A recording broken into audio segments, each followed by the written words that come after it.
করতে চাই যে 60 লক্ষ মামলা, আমি জানি না যে আমাদের মামলা প্রত্যাহার হয়েছে কি। প্রায় উকিল খবর দেয় কালকে কিন্তু আসবেন, আজকে একটা মামলা উঠতে পারে। কেন আজকে আমাদেরকে দিনের পর দিন, মাসের পর মাস কোর্টের বারান্দায় আমাদেরকে লেফট রাইট করতে হয়েছে, আমাদেরকে কুইক মার্চ করে ওখানে হাঁটাহাঁটি করতে হচ্ছে, নির্মম ভাবে আমাদেরকে এজলাসের মধ্যে দাঁড় করে রেখেছে।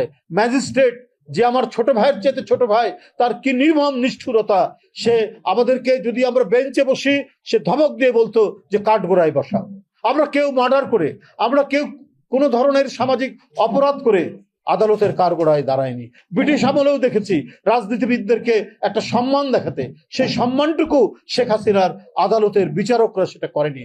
আমাদের জোর করে, জবরদস্তি করে, পুলিশকে দিয়ে আমাদেরকে কাঠগোড়ানোর মতো দাঁড় করিয়ে যত ধরনের অপমান, যত ধরনের লাঞ্ছনা গঞ্জনা করার দরকার সেটা করেছে।